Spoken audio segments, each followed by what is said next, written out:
আসসালামু আলাইকুম ওয়া রাহমাতুল্লাহ। ইন্নাল হামদালিল্লাহ ওয়াসসালাতু ওয়াসসালামু আলা মুহাম্মাদিন ওয়া আলিহি ওয়া আসহাবিহি ওয়া মা ওয়ালা, আম্মা বাদ। সম্মানিত দর্শক শ্রোতা, মুসলিম ভাই ও বোনেরা, আমরা মহাগ্রন্থ আল কোরআনের তাফসির বর্ণনা প্রসঙ্গ অনুষ্ঠানের আজকের ২৪তম পর্ব নিয়ে আপনাদের সামনে হাজির হয়েছি। আজকের আলোচ্য বিষয় হলো সূরা বাকারার ৩ নম্বর আয়াতের আলোকে আল ইমানু বিল আখেরা এর দ্বিতীয় পর্ব। আল ইমানু বিল আখেরা অর্থাৎ আখেরাতের প্রতি ইমানের দ্বিতীয় অংশ। আজকের আলোচ্য বিষয় হলো হাউজে কাউসার, জান্নাত, জাহান্নাম, শাফাআত ইত্যাদি। তো আমরা শুরু করি। আখেরাতের প্রতি ইমান, এটি হচ্ছে আরকানুল ইমান বা ইমানের রোকনসমূহের পঞ্চম রোকন। আখেরাতে বিশ্বাসের গুরুত্ব মুসলিম জীবনে অত্যন্ত বেশি। আখেরাতে বিশ্বাস আল্লাহর প্রতি বিশ্বাসকে পরিপূর্ণতা দান করে এবং আখেরাতে বিশ্বাস মানুষের জীবনের আমূল পরিবর্তন এনে দেয়। তার চরিত্র গঠনে, তাকওয়া গঠনে বিরাট ভূমিকা রাখে। তো আজকে আমরা আখেরাতের যেই বিষয়গুলোর উপর আমাদের বিশ্বাস করতে হবে তার মধ্যে একটা হলো হাউজে কাউসার।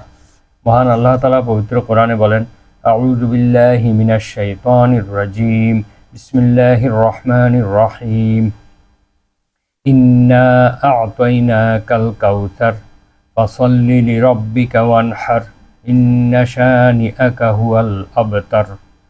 সূরা আল কাউসার। মহান আল্লাহ বলেন, হে নবী, আমি আপনাকে মহান কাউসার দান করেছি, হাউজে কাউসার দান করেছি। আপনি আপনার রবের উদ্দেশ্যে সালাত আদায় করুন এবং কোরবানি করুন। তো এখন এই হাউজে কাউসারের আর কোনো বিস্তারিত বর্ণনা কোরআন মাজিদে নেই, কিন্তু হাদিস শরীফে এর বিস্তারিত বর্ণনা রয়েছে। হাউস শব্দের অর্থ হলো একটি চৌবাচ্চা বা পানির জলাশয়। মহান আল্লাহ তাআলা তার প্রিয়তম নবী মুহাম্মদ সাল্লাল্লাহু আলাইহি ওয়াসাল্লামকে এই পবিত্র হাউস দান করেছেন, যেখান থেকে কিয়ামতের দিন তার উম্মতগণ পানি পান করবে। যে একবার পানি পান করবে সে আর কখনো পিপাসিত হবে না। তো আমরা এই প্রসঙ্গে হাদিস থেকে জানব হাউজে কাউসার কি। বিখ্যাত সাহাবী আবু হুরায়রা রাদিয়াল্লাহু তাআলা আনহু বলেন, মহানবী সাল্লাল্লাহু আলাইহি ওয়াসাল্লাম ইরশাদ করেছেন, ইন্না হাউদি আবআদু মিন আইলাতা মিন আদন।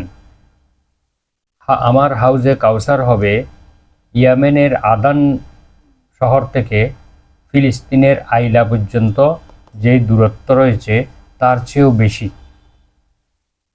বেশি। লাহুয়া আসাদ্দু বায়াদান মিনাস সালজে। আর এই হাউজের পানি বরফের চাইতেও বেশি সাদা হবে।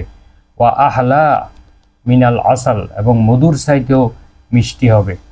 বিল লবনে, মধু মিশ্রিত দুধের চাইতেও, যেই দুধের মধ্যে মধু মিশ্রণ করা হয় তার চেয়েও বেশি মিষ্টি হবে।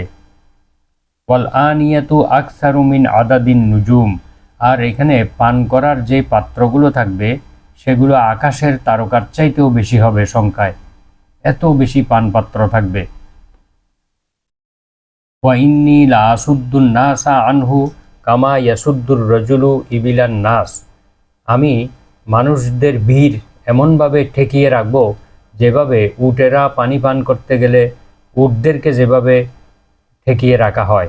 অর্থাৎ অন্যান্য উম্মতের লোকেরা পানি পান করতে আসবে, তাদেরকে ঠেকিয়ে রাখবেন আমাদের মহানবী সাল্লাল্লাহু আলাইহি ওয়াসাল্লাম। একমাত্র তার উম্মতদেরকে তিনি পানি পান করাবেন। ক্বালু ইয়া রাসূলাল্লাহ, সাহাবীগণ জিজ্ঞেস করলেন, হে আল্লাহর রাসূল, আতারিফুনা ইয়াউমাইযিন, আপনি কি সেদিন আমাদেরকে চিনতে পারবেন? ক্বালা নাম। রাসূল সাল্লাল্লাহু আলাইহি ওয়াসাল্লাম বললেন, হ্যাঁ, অবশ্যই চিনতে পারবো। লাকুম সীমা লাইসাত লিআহাদিম মিনাল উমাম। তোমাদের মধ্যে এমন কিছু চিহ্ন থাকবে, এমন কিছু আলামত থাকবে যা অন্য কোনো উম্মতের কাছে থাকবে না। তারিদুনা আলাইয়া গুররান মুহাজ্জিলিনা মিন আসারিল উদু। তোমরা আমার নিকট যখন আগমন করবে তখন তোমরা যে ওযু করেছিলে দুনিয়াতে, ওযুর অঙ্গগুলো শুভ্রতায় উদ্ভাসিত হবে, জলজল করবে, সেগুলো চকমক করবে। তখন আমি তোমাদেরকে চিনতে পারবো। এই হাদিসটি মুসলিম শরীফে রয়েছে। আরেকটি হাদিস আমরা শুনব, ইন্নি ফারাতুকুম আলাল হাউজে। এই হাদিসটি আবু সাঈদ খুদরি এবং আবু হুরায়রা রাদিয়াল্লাহু তাআলা আনহু যৌথভাবে বর্ণনা করেন। মহানবী সাল্লাল্লাহু আলাইহি ওয়াসাল্লাম বলেন, ইন্নি ফারাতুকুম আলাল হাউজে, আমি অনেক আগে থেকেই হাউজে কাউসারে উপস্থিত থাকব, তোমাদের অনেক পূর্ব থেকেই আমি সেখানে অবস্থান করব এবং অপেক্ষা করব। মান মাররা আলাইয়া শারিবা ওয়ামান শারিবা লাম ইয়াজমা আবাদা, যেই ব্যক্তি আমার পাশ দিয়ে অতিক্রম করবে সেই এই হাউজের পানি পান করবে, আর যে একবার পানি পান করবে সে আর কখনো তৃষ্ণার্ত হবে না, পিপাসিত হবে না। লাইয়ারিদান্না আলাইয়া কোয়ামুন, অতঃপর বেশ কিছু সম্প্রদায় আমার কাছে আসবে, আরিফুহুম ওয়া আরিফুনানি, আমিও তাদেরকে চিনতে পারবো, তারাও আমাকে চিনতে পারবে। সুম্মা ইউহালু বাইনি ওয়া বাইনাহুম, তারপর তাদের মধ্যে আর আমার মধ্যে একটি আড়াল তৈরি করা হবে, একটি দেওয়ালের মতো একটি প্রতিবন্ধকতা তৈরি করা হবে। ফাকুলু, অতঃপর আমি বলবো, ইন্নাহুম মিন্নি, এরা তো আমার লোক, এরা তো আমার উম্মত। তখন ফেরেশতাগণ বলবেন, ফায়ুকালু ইন্নাকা লা তাদরি মা আহদাসু বাদাক, ফেরেশতাগণ বলবে, হে আল্লাহর রাসূল, আপনি তো জানেন না তারা আপনার পরে কিভাবে নতুন নতুন আমলের সৃষ্টি করেছে। মা আহদাসু বাদাকা, তারা কত নতুন নতুন আবিষ্কার করেছে দ্বীনের মধ্যে, তা আপনি জানেন না। আরেকটি বর্ণনায় আছে, ইন্নাকা লা তাদরি মা আমিলু বাদাক, তারা যে কি আমল করেছে আপনার পরে তা আপনি জানেন না। ফাকুলু, অতঃপর আমি রাসূল সাল্লাল্লাহু আলাইহি ওয়াসাল্লাম আমি বলবো, সোহকান লিমান গাইয়ারা বাদি, দূর হও যারা আমার দিনকে পরিবর্তন করে ফেলেছ আমার পরে। আমি দুনিয়া থেকে আল্লাহর কাছে চলে যাওয়ার পরে তোমরা আমার দিনকে পরিবর্তন করে ফেলেছ, সুতরাং তোমরা আমার কাছ থেকে দূর হয়ে যাও। তাহলে আমরা হাউজে কাউসার সম্পর্কে মোটামুটি একটা ধারণা পেলাম, যেখানে মহানবী সাল্লাল্লাহু আলাইহি ওয়াসাল্লাম তার পবিত্র হাতে উম্মতকে পানি পান করাবেন, এবং যারা তার দ্বীনের মধ্যে বিভিন্ন নতুন আবিষ্কার করেছে, নতুন জিনিসকে এখানে যুক্ত করেছে, রাসূল সাল্লাল্লাহু আলাইহি ওয়াসাল্লাম যেভাবে তার দ্বীনকে রেখে গিয়েছেন সেভাবে পালন না করে তারা মন গড়াভাবে দ্বীনকে পালন করেছে, তাদেরকে সেখানে পানি পান করানো হবে না, তাদেরকে দূর করে তাড়িয়ে দেওয়া হবে। অর্থাৎ হাউজে কাউসার সত্য, এটা আমাদের বিশ্বাস করতে হবে। হাউজে কাউসারের মধ্যে পানি পান করাবেন নবীজি, এটা সত্য। এবারে আমরা আলোচনা করব শাফাআত।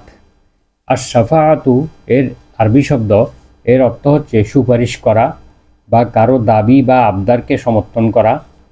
তো মূল কথা হলো যে কোনো ব্যক্তি যদি কোনো অপরাধের কারণে শাস্তিযোগ্য হয়, তাহলে তার শাস্তি না দেওয়ার জন্য প্রার্থনা করা।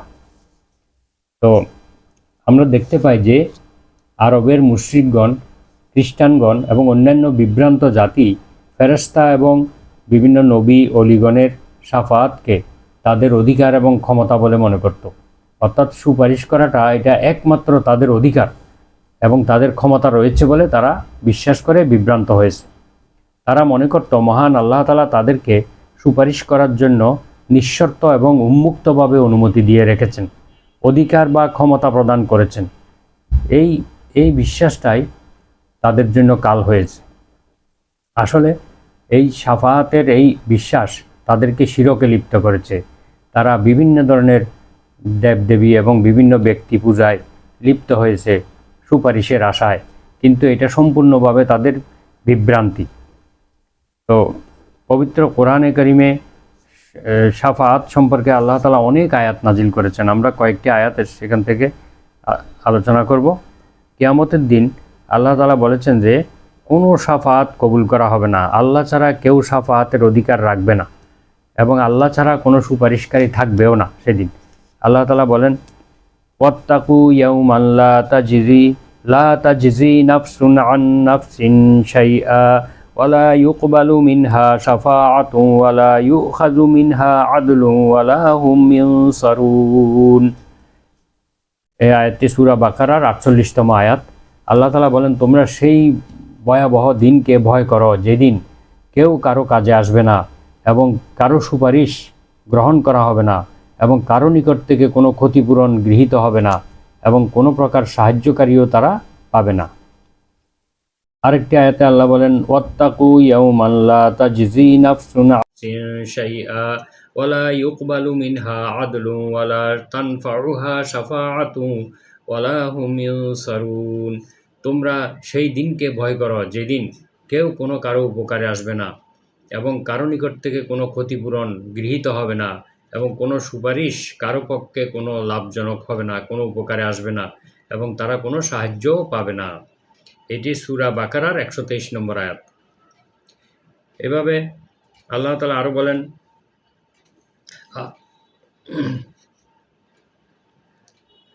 ইয়া আইয়ুহাল্লাযীনা আমানু আনফিকু মিম্মা রাযাকনাকুম মিন ক্বাবলি আন ইয়াতিয়া ইয়াউমুন লা বাইউন ফীহি ওয়ালা খুল্লাহ ওয়ালা শাফাআতুন ওয়াল কাফিরুনা হুমুজ যালিমুন। সূরা বাকারা 254 নম্বর আয়াত। আল্লাহ বলেন, হে বিশ্বাসীগণ, তোমরা আমি তোমাদেরকে যে জীবিকা দিয়েছি সেখান থেকে ব্যয় করো। মিন ক্বাবলি আন ইয়াতিয়া ইয়াউমুন, সেই দিন আসার পূর্বে যেদিন কোনো ক্রয় বিক্রয় থাকবে না, কোনো বন্ধুত্ব কোনো কাজে আসবে না এবং সেদিন কোনো সুপারিশও থাকবে না। আর নিশ্চয়ই কাফেররা তারাই হচ্ছে জালেম। আল্লাহ তাআলা আরও বলেন, আত্তাখিযু মিন দুনিহি আলিহাতান ইন ইউরিদনির রহমানু বিদুররিন লা তুগনি আন্নি শাফাআতুহুম শাইআন ওয়ালা হুম ইউনকিযুন। আমি কি তার পরিবর্তে অন্য কোনো উপাস্যকে গ্রহণ করব? দয়াময় আল্লাহ আমাকে ক্ষতিগ্রস্ত করতে চাইলে তাদের সুপারিশ আমার কোনো কাজে আসবে না এবং তারা আমাকে উদ্ধারও করতে পারবে না। আল্লাহ তাআলা যদি কারো কোনো ক্ষতি করতে চান তাহলে কেউ তাকে উপকার করতে পারবে না, তাকে উদ্ধার করতে পারবে না। সূরা ইয়াসিনের 23 নম্বর আয়াতে বলা হয়েছে, ওয়াআনযির বিহিল্লাযীনা ইয়াখাফুনা আন ইউহশারু ইলা রাব্বিহিম লাইসা লাহুম মিন দুনিহি ওয়ালিয়্যুন ওয়ালা শাফীউন লাআল্লাহুম ইয়াত্তাকুন। তুমি এর দ্বারা তাদেরকে সতর্ক করে দাও যারা ভয় করে যে তাদেরকে তাদের প্রতিপালকের নিকট একত্রিত করা হবে এমন অবস্থায় যে তিনি ব্যতীত তাদের কোনো সত্যিকারের কোনো অভিভাবক থাকবে না এবং কোনো সুপারিশকারীও থাকবে না। হয়তো তারা এর দ্বারা সাবধান হবে, তারা এর থেকে বিরত থাকবে। এভাবে অনেক আয়াতে এই কিয়ামতের ময়দানে কোনো সুপারিশকারী থাকবে না, এই কথা আল্লাহ তাআলা বারবার বলেছেন। এখন এই সব আয়াতে যে সুপারিশকে অস্বীকার করা হয়েছে, এই সকল আয়াত থেকে মুতাজিলা সম্প্রদায় এবং আরও অন্যান্য বাতিল ফিরকা তারা দাবি করে যে কিয়ামতের দিন কারো সুপারিশ পাপীর ক্ষমা লাভের জন্য কোনো কাজে আসবে না এবং পাপীর ক্ষমা লাভের ধারণা বাতিল এবং ভিত্তিহীন, অর্থাৎ কিয়ামতের দিন কোনো সুপারিশ থাকবে না। তো এই সকল আয়াতে মূলত সুপারিশ বিষয়ে মুশরিকদের যে বিশ্বাস ছিল এই বিশ্বাসকে খণ্ডন করা হয়েছে। তাদের বিশ্বাস ছিল যে এই যে বিভিন্ন নবী অলিগণ এবং বিভিন্ন তাদের দেবদেবীগণ তাদের অধিকার রয়েছে সুপারিশ করার এবং তাদেরকে ক্ষমতা দেওয়া হয়েছে, এইভাবে তারা বিশ্বাস করতো। এই বিশ্বাসকেই আল্লাহ তাআলা এই আয়াতগুলোর মাধ্যমে এবং আরও অনেক আয়াতের মাধ্যমে খণ্ডন করেছেন। অর্থাৎ সুপারিশ বিষয়টা সম্পূর্ণ আল্লাহ তাআলার এখতিয়ারে, তারা সেটা মানত না। তারা মনে করতো যে এই প্রিয় পাত্রগণ ফেরেশতা, নবীগণ, আল্লাহর প্রিয় বান্দাগণ এবং দেবদেবীগণ তাদেরকে সুপারিশ করে আল্লাহর কাছ থেকে মুক্ত করবে, এই ধরনের বিশ্বাস তাদের ছিল। এটা ছিল তাদের ভ্রান্ত বিশ্বাস। মূলত সুপারিশ আল্লাহ তাআলার অনুমতি ছাড়া কেউ করতে পারবে না, এটাই হলো মূল বিশ্বাস। আমাদের বিশ্বাস কী রকম হবে আমরা সামনে আলোচনা করতেছি। সেটা হলো, আল্লাহ বলেন, মান যাল্লাযী ইয়াশফাউ ইনদাহু ইল্লা বিইজনিহি, কে সে যে আমার নিকট আমার কাছে সুপারিশ করবে আমার অনুমতি ছাড়া, ইল্লা বিইজনিহি, তার মানে বোঝা যাচ্ছে যে আল্লাহর অনুমতি সাপেক্ষে সুপারিশ করা যাবে। আল্লাহর অনুমতি ছাড়া কেউ সুপারিশ করতে পারবে না। তারপরে আল্লাহ বলেন ইউদাব্বিরুল আমরা ওয়া মা মিন শাফিইন ইল্লা মিন বাদি ইজনিহি যালিকুমুল্লাহু রাব্বুকুম ফা'বুদুহু আফালা তাযাক্কারুন। তিনি সকল বিষয় নিয়ন্ত্রণ করেন, সকল বিষয় পরিচালনা করেন, এই পৃথিবী আকাশ সকল স্থানে সকল বিষয় পরিচালনা করেন। তার অনুমতি লাভ না করে সুপারিশ করার কেউ নেই। তিনি আল্লাহ তোমাদের প্রতিপালক, সুতরাং তারই ইবাদত করো। তবুও কি তোমরা বুঝবে না? তাহলে এই আয়াত থেকে বোঝা গেল যে আল্লাহর অনুমতি ছাড়া সুপারিশ কেউ করতে পারবে না। আল্লাহ তাআলা আরও বলেন লা ইয়ামলিকুনা শাফাআতা ইল্লা মান ইত্তাখাযা ইনদার রহমানি আহদা। যে দয়াময় আল্লাহর ওয়াদা গ্রহণ করেছে, প্রতিশ্রুতি গ্রহণ করেছে, সেই ব্যতীত অন্য কারো সুপারিশ করার ক্ষমতা থাকবে না। মহান আল্লাহ তাআলার কাছ থেকে যে প্রতিশ্রুতি গ্রহণ করেছেন সুপারিশ করার ব্যাপারে, তিনি ছাড়া আর কেউ সুপারিশ করতে পারবে না। এটি সূরা মারিয়ামের 87 নম্বর আয়াত। তারপরে আল্লাহ তাআলা আরও বলেন ইয়াউমাইজিন লা তানফাউশ শাফাআতু ইল্লা মান আযিনা লাহুর রহমানু ওয়া রাদিয়া লাহু কাওলা। দয়াময় আল্লাহ যাকে অনুমতি দিবেন এবং যার কথা তিনি পছন্দ করবেন, সে ব্যতীত তার কাছে সুপারিশ সেদিন কোনো কাজে আসবে না। অর্থাৎ আল্লাহর পছন্দনীয় ব্যক্তি এবং যার কথা আল্লাহ পছন্দ করেন, সেই ব্যক্তি আল্লাহর অনুমতি সাপেক্ষে সুপারিশ করতে পারবেন এবং যার যার জন্য সুপারিশ করার অনুমতি দিবেন মহান আল্লাহ তাআলা, তাদের জন্যই তিনি সুপারিশ করবেন। আল্লাহ তাআলা আরও বলেন ওয়ালা তানফাউশ শাফাআতু ইনদাহু ইল্লা লিমান আযিনা লাহ। যাকে অনুমতি দেওয়া হয় সেই ব্যতীত আল্লাহর নিকট কারো সুপারিশ কোনো ফল দিবে না, কোনো ফলপ্রসূ হবে না। এটি সূরা সাবা এর 23 নম্বর আয়াত। তারপরে আল্লাহ বলছেন ওয়ালা ইয়াশফাউনা ইল্লা লিমান ইরতাদা ওয়া হুম মিন খাশিয়াতিহি মুশফিকুন। তিনি যাদের প্রতি সন্তুষ্ট হয়েছেন তাদের ছাড়া আর কারো জন্য তারা সুপারিশ করে না এবং তারা তার ভয়ে ভীতসন্ত্রস্ত থাকে। এখানে এই আয়াতের মধ্যে আল্লাহ তাআলা যার উপর সন্তুষ্ট থাকবেন তার জন্যই কেবল সুপারিশ করা যাবে, এটাই বোঝা গেল। ওয়াকাম মিন মালাকিন ফিস সামাওয়াতি লা তুগনি শাফাআতুহুম শাইআ ইল্লা মিন বা'দি আন ইয়াযানাল্লাহু লিমান ইয়াশাউ ওয়া ইয়ারদা। আকাশে কতই না ফেরেশতা রয়েছে, তাদের কোনো সুপারিশ ফলপ্রসূ হবে না যতক্ষণ আল্লাহ যাকে ইচ্ছা এবং যার প্রতি সন্তুষ্ট তাকে অনুমতি না দেন। আল্লাহ যার উপর সন্তুষ্ট এবং যাকে ইচ্ছা করেন তাকে অনুমতি দিবেন, তারপরে সেই সুপারিশ করলে সেটা ফলপ্রসূ হবে, অন্যথায় অনুমতি ছাড়া সুপারিশ কোনো ফলপ্রসূ হবে না।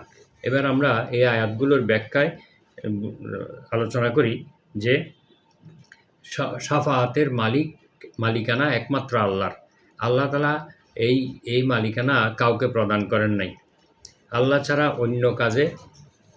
অন্য কারো কাছে সুপারিশের কোনো ক্ষমতা বা অধিকার নাই। অর্থাৎ সুপারিশ করার ক্ষমতা, শাফাআতের ক্ষমতা একমাত্র আল্লাহর কাছে, এই অধিকার আর কাউকে তিনি দেননি। তো আল্লাহ অনুমতি দিলে কেউ শাফাআত করতে পারবেন, যার প্রতি আল্লাহ সন্তুষ্ট শুধু তাকেই অনুমতি প্রদান করবেন। তারপরে আল্লাহর অনুমতিক্রমে ফেরেশতাগণ সুপারিশ করবেন বলে কোরআনে স্পষ্টভাবে উল্লেখ রয়েছে। এছাড়া অন্য কারা তার অনুমতিক্রমে সুপারিশ করতে পারবেন তা স্পষ্টভাবে উল্লেখ করা হয়নি। হাদিস শরীফে এই বিষয়ে বিস্তারিত বর্ণনা রয়েছে। যেই ব্যক্তির জন্য সুপারিশ করা হবে তার জন্য আল্লাহর অনুমোদন লাগবে। আল্লাহর অনুমোদন পূর্ব শর্ত। আল্লাহর অনুমোদন ছাড়া সেই ব্যক্তির জন্য সুপারিশ করা যাবে না। যেই ব্যক্তির প্রতি স্বয়ং আল্লাহ সন্তুষ্ট রয়েছেন সেই ব্যক্তি ছাড়া অন্য কারো জন্য সুপারিশ করতে পারবেন না।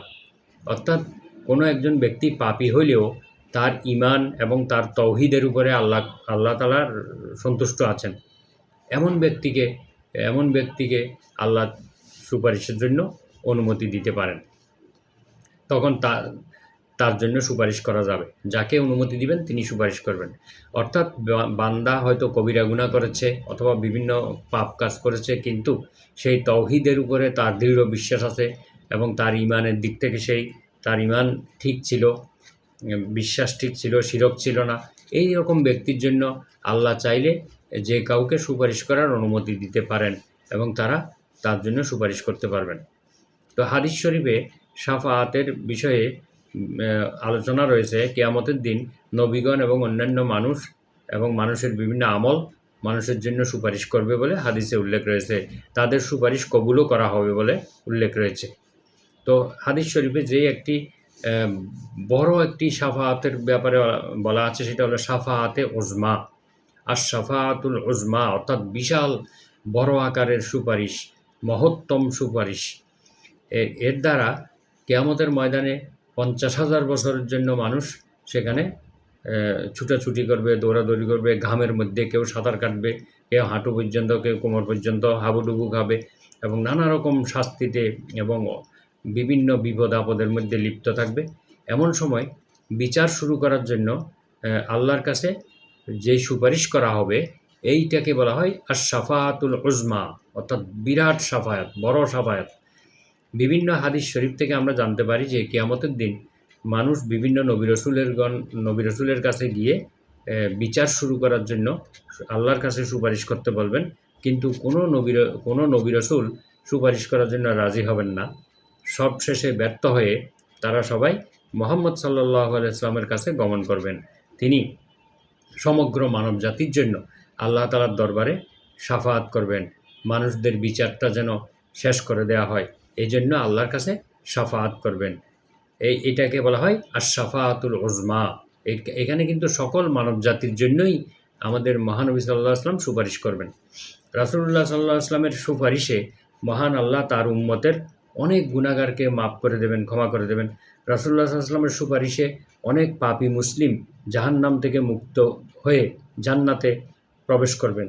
উম্মতে মুহাম্মাদির অনেক নেককার মানুষও শেষ পর্যন্ত সুপারিশ করতে পারবেন। অনেক নেককার সন্তান তার পিতামাতার জন্য সুপারিশ করবেন। কোরআন তেলাওয়াতকারীর জন্য কোরআন সুপারিশ করবে। যিনি সিয়াম পালন করেছেন, রোজা রেখেছেন, এই রোজা তার জন্য সুপারিশ করবে বলে হাদিস শরীফে উল্লেখ রয়েছে।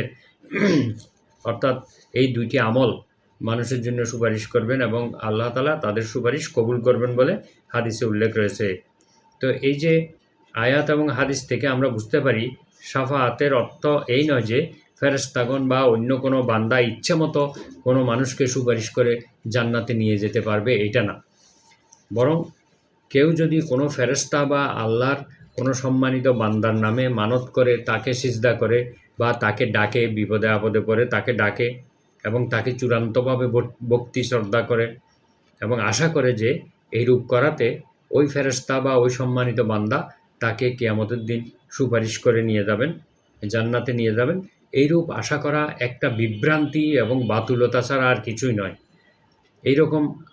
এইরকম আশা করা এটাই শিরকের পর্যায়ে পড়ে যায়। এটা একটা মারাত্মক শিরক।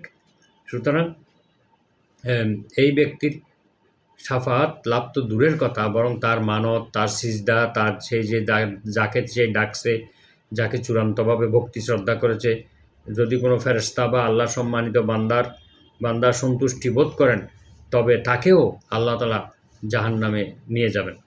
যদি কোনো বান্দা এরকম আরেক বান্দার এই রকম ভক্তি শ্রদ্ধাতে সে সন্তুষ্ট হয়, তার সেজদা গ্রহণ করে, তার মানত গ্রহণ করে এবং তাকে বিভিন্নভাবে ওয়াদা দেয় যে আমি তোমাকে সুপারিশ করে নিয়ে যাব, তাহলে সেই লোকটাও কিন্তু শিরকে লিপ্ত, সেও কিন্তু এই একই পরিণতি ভোগ করবে।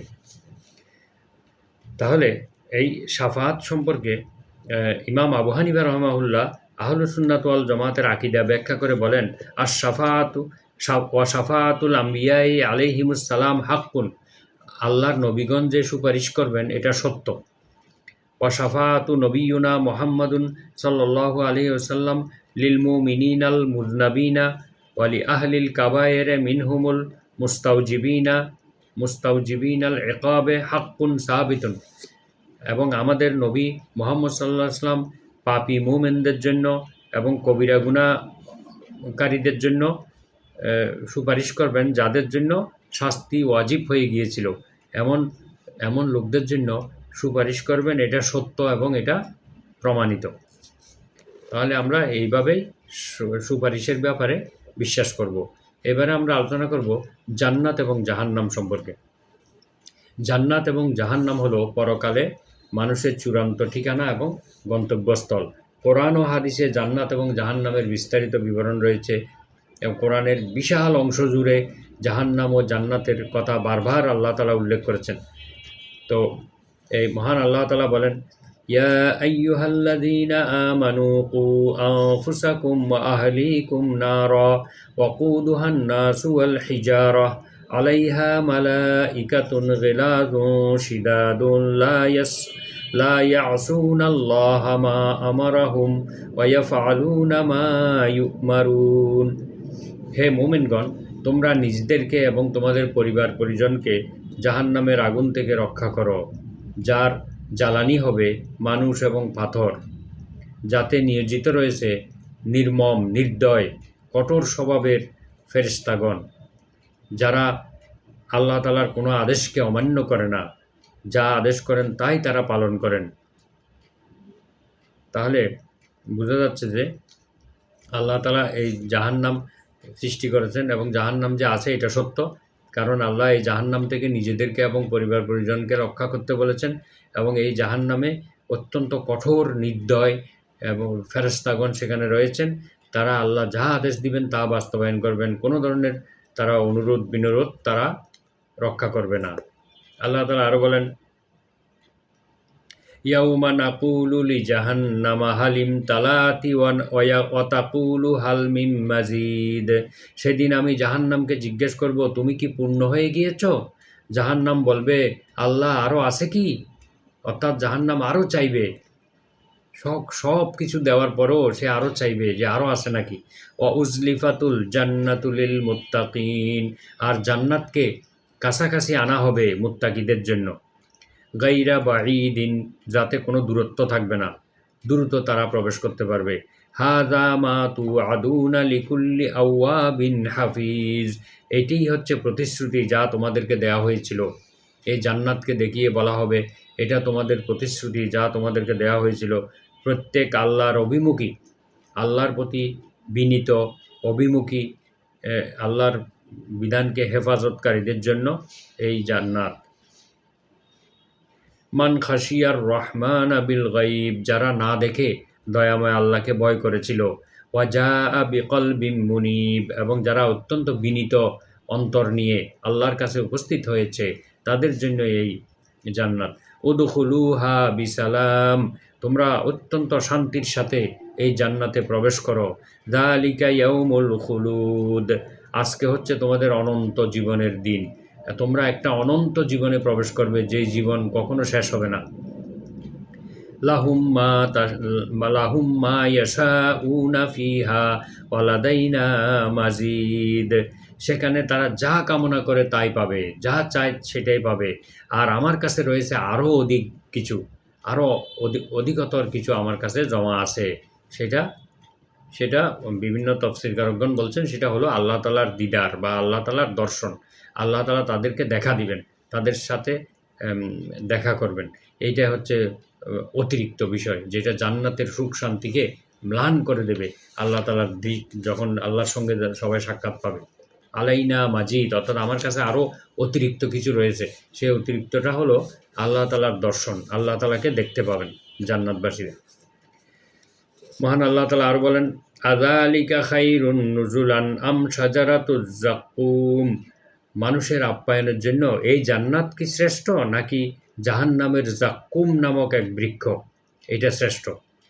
ইন্না জাআলনাহা ফিতনাতাল লিয-যালিমিন, আমি জালেমদের জন্য এই বৃক্ষটি পরীক্ষাস্বরূপ সৃষ্টি করেছি।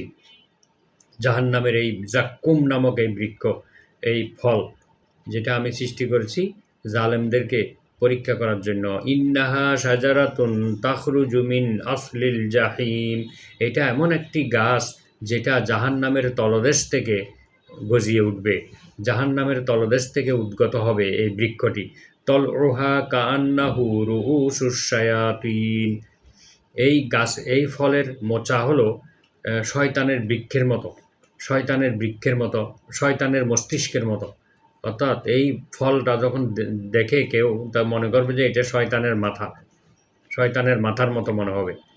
ফাইন্নাহুম লাআকিলুনা মিনহা, ফামালিউনা মিনহাল বুতুন, তারা এই বৃক্ষ থেকে জাহান্নামীরা ভক্ষণ করবে এবং এইটা ভক্ষণ করে তারা তাদের পেট ভর্তি করে ফেলবে। সুম্মা ইন্না লাহুম আলাইনা লাশুবান মিন হামিম, তারপর তাদের জন্য রয়েছে ফুটন্ত পানির মিশ্রণ। অর্থাৎ জাহান্নামীদের ক্ষুধার জ্বালা হবে সবচেয়ে বেশি, যেটা জাহান্নামের শাস্তিকেও তাদের কাছে তুচ্ছ মনে হবে, এত বেশি ক্ষুধার্ত হবে তারা। তখন তারা এই জাহান্নামের জাক্কুম নামক এই বৃক্ষ তারা ভক্ষণ করবে। এই বৃক্ষটি ফলগুলো হলো কাঁটাযুক্ত, অতিরিক্ত তিক্ত। যেই কাঁটাযুক্ত ফল তারা ভক্ষণ করবে, এটা গলার মধ্যে আটকে যাবে এবং এটা তারা ফেলেও দিতে পারবে না, গিলতেও পারবে না, এমন একটি অবস্থা হয়ে যাবে। আর ফুটন্ত পানি দ্বারা তাদের মুখের চামড়া এবং মাংস সব গলে পড়ে যাবে, এমন ফুটন্ত পানি তাদেরকে পান করানো হবে। আল্লাহ তাআলা আরও বলেন, ইন্নাল মুত্তাকিনা ফি মাকামিন আমিন, মুত্তাকিরা থাকবে খুব নিরাপদ স্থানে। ফি জান্নাতিন ওয়া উয়ুন, তারা বাগানে এবং ঝর্ণাধারার মাঝখানে তারা থাকবে। ইয়ালবাসুনা মিন সুন্দুসিন ওয়া ইস্তাবরাকিম মুতাকাবিলিন, তারা পরিধান করবে মিহি এবং পুরু রেশমি বস্ত্র এবং তারা মুখোমুখি হয়ে বসবে। কাযালিকা ওয়াজাওয়াজনাহুম বিহুরিন ঈন, এইরকম জান্নাতের মধ্যে এরকম ঘটনা ঘটবে, তাদেরকে সঙ্গিনী হিসাবে দেয়া হবে আয়াত লোচনা হুর, অর্থাৎ ডাগর ডাগর চক্ষু বিশিষ্ট হুর তাদেরকে দেয়া হবে। ইয়াদউনা ফিহা বিকুল্লি ফাকিহাতিন আমিনিন, সেখানে তারা প্রশান্ত চিত্তে বিভিন্ন ধরনের ফলমূল আনতে বলবে। লা ইয়াযুকুনা ফিহাল মাউতা ইল্লাল মাউতাতাল উলা, তারা এই দুনিয়ার প্রথম মৃত্যুর পরে আর কোনো মৃত্যুর স্বাদ তারা আস্বাদন করবে না, অর্থাৎ আর কখনো মৃত্যু তাদের কাছে আসবে না। ওয়া ওয়াকাহুম আযাবাল জাহিম, আর তাদেরকে জাহান্নামের শাস্তি থেকে রক্ষা করা হবে। ফাদলাম মির রাব্বিকা যালিকা হুয়াল ফাউজুল আযীম, এটা মহান প্রতিপালকের পক্ষ থেকে তাদের জন্য অনুগ্রহ, আর এটাই হচ্ছে মানব জীবনের চূড়ান্ত সাফল্য। জান্নাতে যাওয়া, জাহান্নাম থেকে মুক্তি পাওয়া, এটা হলো মানব জীবনের একটি চূড়ান্ত সফলতা। তো জান্নাত এবং জাহান্নাম সম্পর্কে অসংখ্য আয়াত রয়েছে, হাদিস রয়েছে, আমরা শুধু একটু ধারণা দিলাম। এই জান্নাত এবং জাহান্নামের বিশ্বাস সম্পর্কে ইমাম আবু হানিফা রহমাহুল্লাহ আর ফিকহুল আকবর নামক গ্রন্থে বলেন, ওয়াল জান্নাতু ওয়ান নারু মাখলুকাতান আল ইয়াউম, জান্নাত এবং জাহান্নাম বর্তমানে তৈরি অবস্থায় আছে, সৃষ্ট অবস্থায় আছে। এটা তাদের এইগুলো আল্লাহ তাআলা আগেই সৃষ্টি করে রেখেছেন। লা তাফনিয়ানে আবাদা, এই দুইটি কখনো বিলুপ্ত হবে না, জান্নাত এবং জাহান্নাম সব সময় থাকবে। ওয়ালা তামুতুল হুরুল ঈনু আবাদা, আর আয়তলোচনা যেই ডাগর ডাগর চক্ষু বিশিষ্ট যেই সুন্দরী হুরগণকে দেয়া হবে, এই হুরগণ কখনো মৃত্যুবরণ করবে না, তারা চিরস্থায়ী। ওয়ালা ইয়াফনি, এবং তারা ওয়ালা ইয়াফনি একাবুল্লাহি তাআলা ওয়া সাওয়াবুহু সারমাদা, মহান আল্লাহর অনন্ত চিরস্থায়ী শান্তি, চিরস্থায়ী শাস্তি ও পুরস্কার কখনোই বিলুপ্ত হবে না। অর্থাৎ আল্লাহ তাআলার পুরস্কার যেমন অবারিত, আল্লাহর শাস্তিও কিন্তু চিরকাল চিরস্থায়ী হবে, এটা কখনো শেষ হবে না। আযানাল্লাহু মিন যালিক। এবার আমরা আলোচনা করব আখেরাতে আল্লাহ তাআলার দর্শন। আল্লাহ তাআলা যে তার বান্দাগণের সঙ্গে, মুমিন বান্দাদের সঙ্গে দেখা করবেন সেই সম্পর্কিত আমরা আলোচনা করব। জান্নাতে মহান আল্লাহর দর্শন হবে মুমিনদের জন্য সর্বোচ্চ প্রাপ্তি এবং শ্রেষ্ঠতম নিয়ামত। পবিত্র কোরআনে আল্লাহ তাআলা বলেন, উজুহুন ইয়াউমাইযিন নাযিরা ইলা রাব্বিহা নাযিরা, সেদিন কোনো কোনো মুখমণ্ডল খুবই উজ্জ্বল হবে এবং তারা তাদের প্রতিপালকের দিকে তাকিয়ে থাকবে। অর্থাৎ যে চেহারাগুলো কিয়ামতের দিন উজ্জ্বল হবে, তারাই তাদের প্রতিপালকের দিকে, মহান আল্লাহর দিকে তাকিয়ে থাকবেন। আখিরাতে মহান আল্লাহ তাআলার দর্শনের বিষয়ে বিভিন্ন হাদিস রয়েছে। এই হাদিসগুলি খুবই বিশুদ্ধ এবং মুতাওয়াতির পর্যায়ের। আবু হুরায়রা রাদিয়াল্লাহু আনহু থেকে বর্ণিত একটি হাদিসে রয়েছে যে, ইন্না উনাসান ফি জামানিন নবী সাল্লাল্লাহু আলাইহি ওয়াসাল্লাম ক্বালু ইয়া রাসূলুল্লাহ, একদল লোক মহানবী সাল্লাল্লাহু আলাইহি ওয়াসাল্লামের জামানায় মহানবী সাল্লাল্লাহু আলাইহি ওয়াসাল্লামের কাছে এসে বললেন, হে আল্লাহর রাসূল, হাল নারা রব্বুনা ইয়াউমাল কিয়ামা, আমরা কি আমাদের রবকে কিয়ামতের দিন বা পরকালে আমরা কি আমাদের রবকে দেখতে পাবো? ক্বালান নবী সাল্লাল্লাহু আলাইহি ওয়াসাল্লাম নাম, রাসূল সাল্লাল্লাহু আলাইহি ওয়াসাল্লাম বললেন, হ্যাঁ অবশ্যই দেখতে পাবে। হাল তুদাররুনা ফি রুয়াতিশ শামসি বিয-যহিরা, তোমরা কি দুপুরবেলা উজ্জ্বল সূর্যকে দেখতে কোনো ধরনের সমস্যা হয়, কোনো ধরনের ভিড় হয় তোমাদের? লাইসাত ফিহা সাহাবুন দুউন লাইসাত ফিহা সাহাবুন, যদি আকাশে কোনো মেঘ না থাকে, আকাশে যদি কোনো মেঘ না থাকে তাহলে দুপুরবেলা উজ্জ্বল সূর্যকে দেখতে তোমাদের কি কোনো সমস্যা হয়, তোমাদের কি কোনো অসুবিধা হয়? ক্বালু লা, লোকেরা বলল, না ইয়া রাসূলুল্লাহ।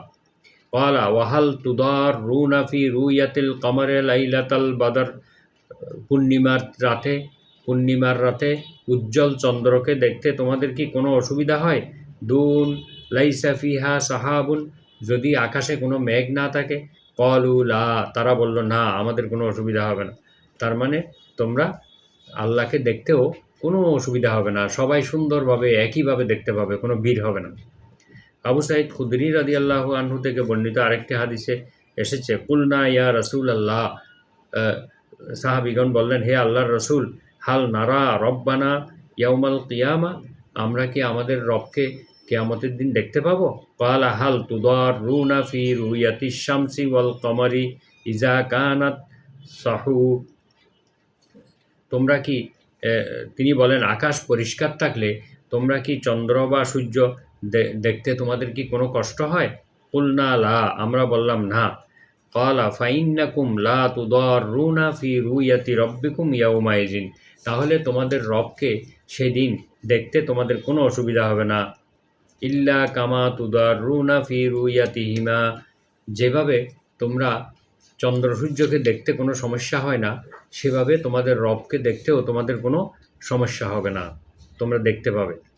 কিন্তু এই দুনিয়ার জীবনে আল্লাহ তাআলাকে এই দুনিয়ার দৃষ্টি দিয়ে দেখা যাবে না। এই ব্যাপারে পবিত্র কোরআনে বলা হয়েছে, লা তুদরিকুহুল আবসার ওয়া হুয়া ইউদরিকুল আবসার ওয়া হুয়াল লতীফুল খবীর, তিনি দৃষ্টির অধিগম্য নন, দৃষ্টিশক্তি তাকে স্পর্শ করতে পারে না, কিন্তু দৃষ্টিশক্তি তার অধিগত, তিনি দৃষ্টিসমূহকে ধরতে পারেন, কিন্তু দৃষ্টি তাকে নাগালে আনতে পারে না, এবং তিনি সূক্ষ্মদর্শী, সব কিছু সম্পর্কে জ্ঞাত। তাহলে এই দুনিয়াতে আল্লাহকে দেখা যাবে না।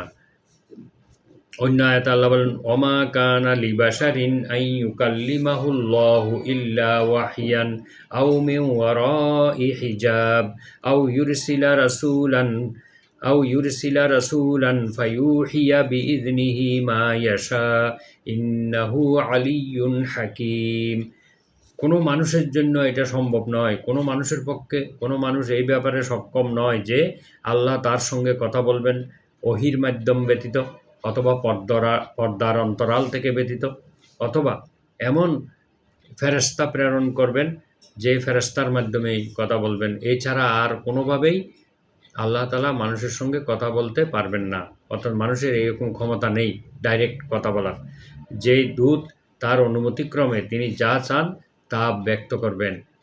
তিনি আলিয়্যুন হাক, তিনি হচ্ছেন সমুন্নত এবং মহাপ্রজ্ঞাময়। অর্থাৎ আল্লাহ তাআলা কোনো নবী রাসূলগণের সঙ্গে ওহির মাধ্যম ছাড়া সরাসরি কথা বলেন না, অর্থাৎ মানুষের পক্ষে এটা গ্রহণ করা সম্ভব না।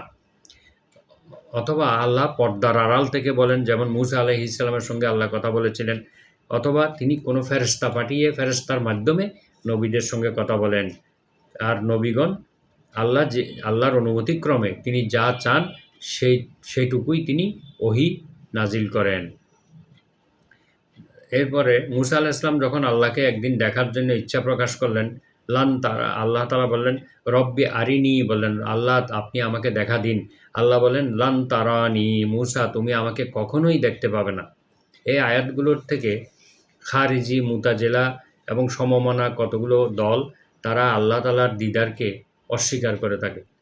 কিন্তু কোরআনের এই আয়াতগুলো দিয়ে তারা অস্বীকার করে থাকে। কিন্তু এই আয়াতগুলোতে মূলত এই পৃথিবীতে আল্লাহকে দর্শন করা সম্ভব নয়, এটাই বলা হয়েছে। কিন্তু আখেরাতে দেখা যাবে না, এটা কিন্তু বলা হয়নি। তারা এই আয়াতগুলোর উপর ভিত্তি করে বলে যে আল্লাহকে দেখা যাবে না, দুনিয়াতেও না, আখেরাতেও না।